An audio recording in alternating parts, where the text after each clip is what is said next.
전 한반도에 일어났던 뜨거운 성령의 불길. 주님의 강권적인 역사가 있었던 1907년 평양 대부흥운동은 철저한 죄의 고백을 통해 개인과 교회, 나아가 한국 사회의 변화를 가져왔다. 놀라운 하나님의 은혜로 한국교회의 부흥을 가져왔던 평양 대부흥운동. 우리는 지금 바로 이것에 대해 이야기하고자 합니다.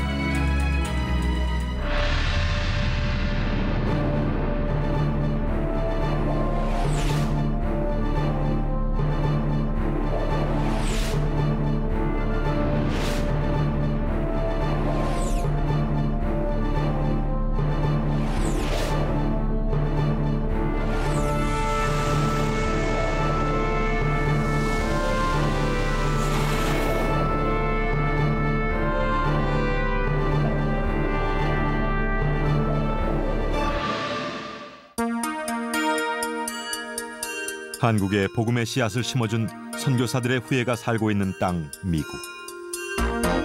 이곳에는 평양 대부흥운동이 일어났던 시기 그 놀라운 역사에 동참했던 선교사의 후손들이 살고 있다. 그때의 일을 기억하는 마포 삼열 선교사의 아들 마삼락 교수. 안녕하세요. 1905, and this is my home, where I was born. My father were classmates in college, Underwood, and Dr. Swallen and Dr. Baird. And this is Kim Sung-ju and Han Seok-jin and Seo Kyung-jo and Lee Ji-bung. He's the one who stoned my father. The 독립신문. 독립신문. Yeah. I remember 대한사 독립 만세. 마삼락 교수는 그때의 일을 또렷하게 기억한다. 평양 대부흥운동은 복음이 메말랐던 한국 땅에 생수의 강이 흐르게 했던 놀라운 은혜의 현장이요, 한국 교회 역사의 큰 전환점이었다. And the year before the revival broke out, there were in the Pyongyang area, maybe it was a little larger, but there were 30,000 new converts in the year before the revival broke out, which is very interesting. But 30,000 baptisms don't always mean 30,000 new Christians. And it was the revival when they discovered what their Christianity really meant, for the proclamation of the gospel and for doing the gospel. Very quickly. 20세기 초 한반도는 강대국들의 침략 전쟁으로 온 천지가 피비린내 가득한 참혹한 땅으로 변했다. 이 와중에 전쟁의 상처는 깊어갔고 백성들의 심령 또한 피폐해졌다. 당시 소수자였던 기독교인들도 그랬고 일반 민중들의 정서도 그랬지만은 현실 가운데에서는 희망을 찾기 어려운 그러한 폐허감이 팽배되었다 이렇게 볼 수 있습니다. 그리고 그 전쟁 참화의 과정 속에서 생명에 대한 불안 그리고 미래에 대한 불확실들이 강력하게 작용하면서 한국인들의 마음밭이 대단히 피폐된 그런 상황이었습니다. 황폐화된 심령에 선교사들은 믿음의 씨앗을 뿌리기 시작했다. 복음을 전하는 것은 물론 어려운 가정을 위해 염소 한 마리씩 물질로도 도움을 주었다.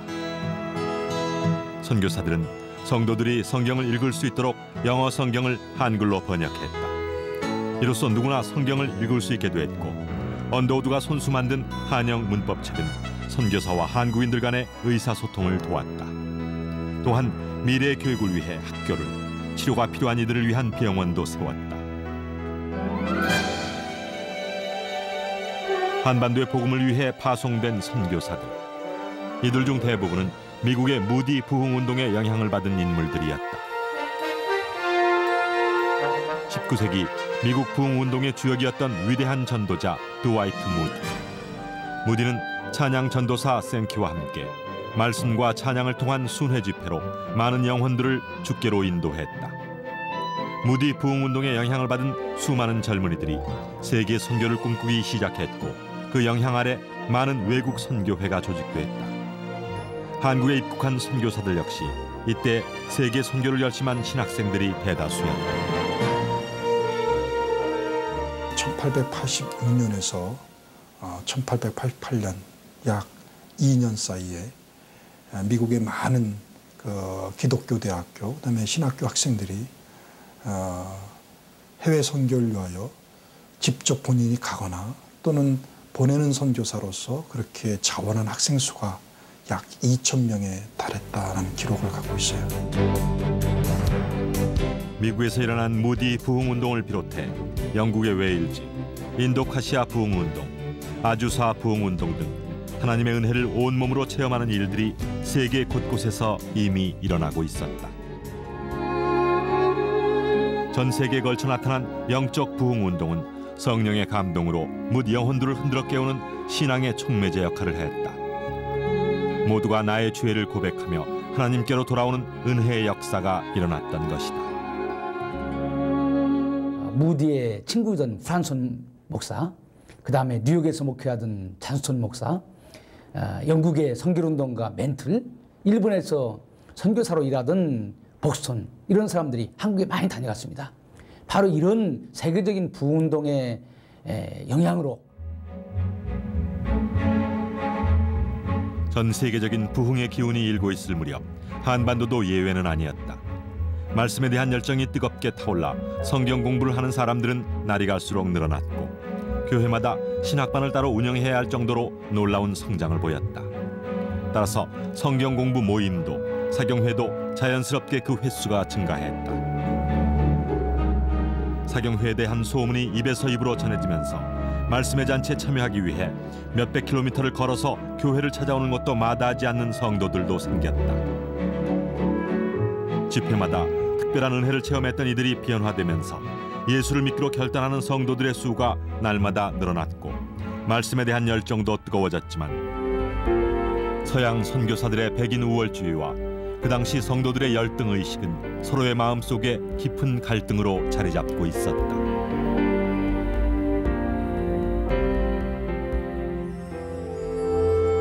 선교사와의 보이지 않는 갈등 가운데서도 곳곳에서 열렸던 사경회에 특별한 은혜가 함께할 무렵 한반도의 영적 각성 운동을 촉발시킨 가장 두드러진 사건이 일어났다.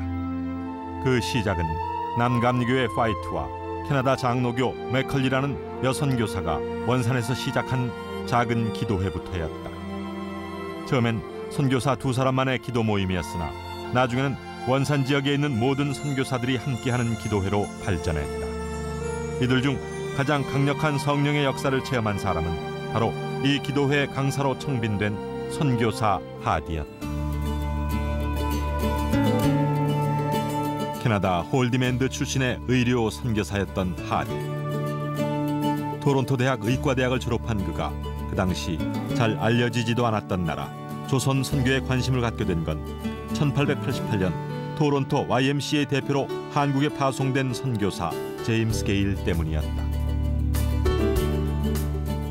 이제 게일이 부산에 있으면서 이 토론토로 편지를 보냅니다. 메디컬 YMCA로 그 YMCA에서 그래서 메디컬 미션을 하나 보내주면 나와 함께 이렇게 동역을 할 수 있을 테니까 너희들도 그 선교사를 하나 파견해라고 하는 편지를 하나 보내거든요. 자 그때에 모든 사람들이 큰 이 자극을 받지요. 야, 우리도 그걸 보내자 이제 이렇게 해서 하디는 결정적으로 자기 가고 싶은 생각도 있었지만서도 이제 게일의 그러한 이 요구도 있고 자기의 동기도 있고 그래서 하디가 이제 한국에 나가는 그런 선교 열매를 맺었다고 나는 그렇게 보는 거죠. 입국 후 하디는 게일과 함께 의료 활동과 복음 전하는 일에 열심이었다. 그러나 가는 곳마다 선교의 결실은 그다지 좋지 않았다. 특별히 강원도의 교회가 처음 세워진 직영대 지역의 실패는 그에게 큰 타격을 주었고 그는 선교 실패의 원인을 한국 사람들에게 돌렸다.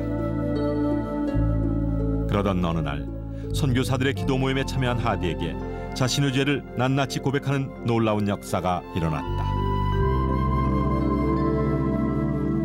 성령이 내게 오셨을 때 그의 첫 요구는 나의 선교사 생활의 대부분을 함께 보냈던 선교사들 앞에서 나의 실패와 그 실패의 원인을 시인하게 하시는 것이었습니다. 그것은 고통스럽고 굴욕적인 경험이었습니다.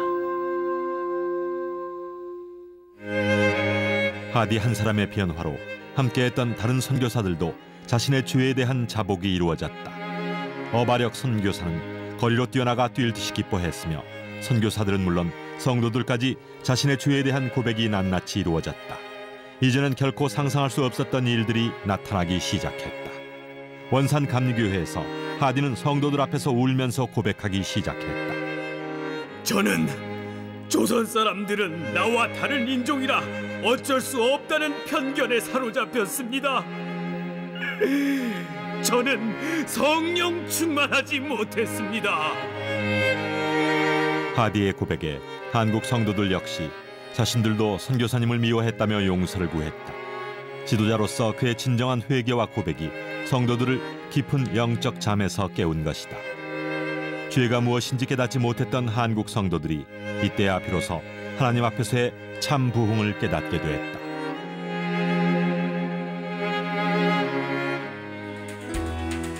(1904년에) 들어서면서 하디의 활동은 더욱 활발해져 그가 이끄는 사경회는 전국적으로 퍼져나갔고 원산 부흥운동을 저변 확대시키는 계기가 되었다. 하디가 다니면서 원산 근방에 다니면서 이제 그 부흥운동, 죄 고백 운동, 회개 운동을 했단 말이야. 그거에 3년 동안 저 3년에 그렇게 여러 가지 생기니 요거 자격교회라고 있지. 요거 자격교회에서 야 우리 글을 모셔다가 한번 붕괴하자 했는데 자격교회 오기 전에 개성화에서 해서 개성화에서 또 그렇게 이제 했단 말이야. 이제 눈물 흘리면서 그 하디가 자기의 죄를 고백하고 나 요것서 내래 새 힘을 얻었다. 여러분도 고백하고 죄를 자복 받아야 자 사함 받아야 우리가 하나님 앞에 진정한 신자가 됩니다. 신앙이 참된 신앙이 됩니다. 하디의 부흥회가 계속되면서 선교사들도 변화되기 시작했다. 1906년 당시 평양 장대현 교회 담임 이기람 선교사는 하디를 초청했고 하디의 집회에서 길선주를 비롯한 많은 한국인들과 선교사들이 큰 은혜를 체험했다.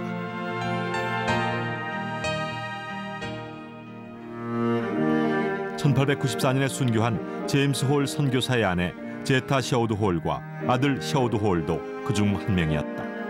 훗날 아들 셔우드 홀은 닥터 홀의 조선회상이라는 책에 자신이 12살 때 참석했던 하디의 집회를 기록해 놓기도 했다.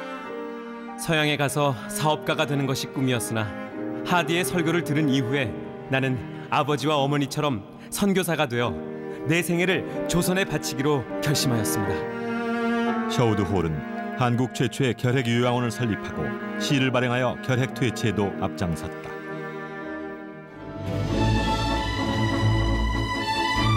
이렇게 시작된 영적 부흥의 기운은 전국으로 점차 확산됐다. 1907년 평양 모든 선교회들이 성령의 은혜를 사모하며 평양에서 열리는 사경회에 놀라운 역사가 있기를 기도했다. 이런 가운데 1907년 1월 2일부터 15일까지 평안남도 겨울 남자 도 사경회가 열렸고 선교사들의 정오 기도회는 사경회의 영적 분위기를 더욱 촉진시켰다. 이전보다 더 강력한 성령의 빛이 비추기 시작한 것이다. Particularly Blair and Graham Lee and Swallen. Blair and Graham Lee probably more important for the prayer meetings and the steps leading up to the revival. But the man who really started, got everybody to work together was my father and Kilsanju Moksa. They were very close. And Kilsanju Moksa told my father that he was getting up every morning before dawn to pray. And he said, I'm some other people are joining me. And Father said, that's a good thing. That's a very good thing. And so it spread from being at first simply a missionary prayer meeting. Then everybody started praying very early in the morning.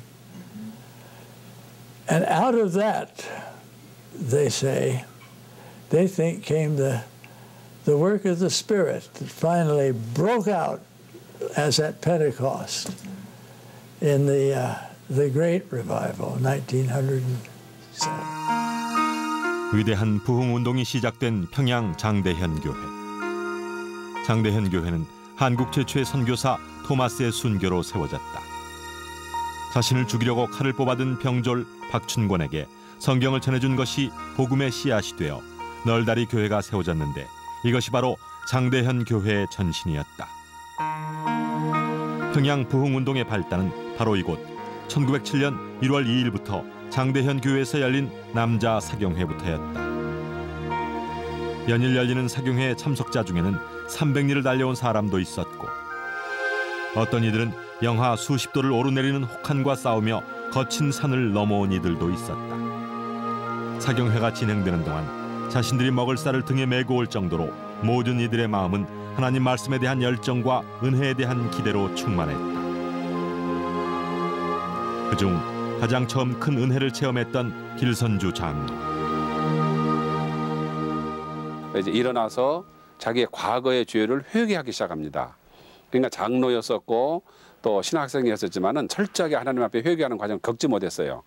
그런데 바로 이 대부흥운동 때 성령의 은사를 받은 후에 자기의 죄를 철저하게 참회하는 그런 일을 모든 교인들이 그때 2~3천 명의 교인들이 모였었는데 그 수천 명의 교인들 앞에서 자기의 죄를 회개하는 그런 일을 이제 하게 되죠. 1907년 1월 14일 길선주가 마룻바닥에 엎드려 자신의 죄를 고백하기 시작했다. 나는 하나님 같은 놈입니다. 친구가 죽어가며 아내 대신 재산을 정리해달라고 맡긴 돈을 제 마음대로 가로챘습니다. 주여, 저 같은 놈도 용서해 주실 수 있습니까? 하나님, 제 추악한 죄를 깨끗하게 하여 주옵소서. 길선주 장로의 회개가 있은 후 성도들도 각자 자신의 죄를 하나하나 고백하기 시작했다. 주여, 용서하소서. 병들어 아파하는 마누라를 보면서 매일 술만 마시고 빨리 죽어버리라고 저주했습니다. 주여, 용서하소서.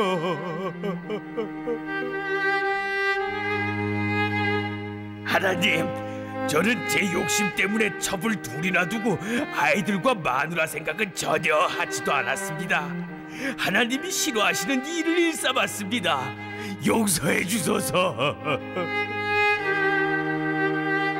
하나님, 선교사님의 돈을 14전이나 훔쳤습니다. 절 용서해 주세요. 놀라운 성령의 강권적인 역사 앞에 모두가 하늘의 실 같은 죄마저도 숨길 수 없었다. 길선주 장로의 회개 기도가 회오리 바람처럼 온 회중을 휩쓸고 지나갔다. 남자 사경회뿐 아니라 여자 사경회, 신학생들의 집회에서도 죄에 대한 고백이 이어졌다. 전 전쟁통에 남편도 잃고 모든 걸 빼앗겼습니다. 비난길에 아이가 너무 보채고 울어서 나도 모르게 아이를 나무에 부딪혀 죽겠습니다. 전 죽어 마땅합니다. 주여, 주여! 저녁에 시작한 집회에서 이튿날 새벽 5시까지 모든 이들은 시간의 흐름도 잊은 채 은혜를 사모했다. 마가의 다락방에서 임했던 성령처럼 하늘로부터 급하고 강한 바람이 장대현 교회에 임했던 것이다.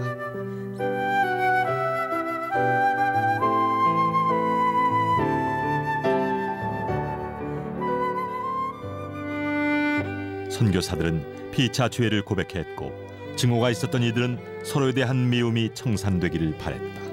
장로님, 저는 장로님을 죽이고 싶을 정도로 미워했습니다. 저를 용서해 주세요. 이 사람아, 내가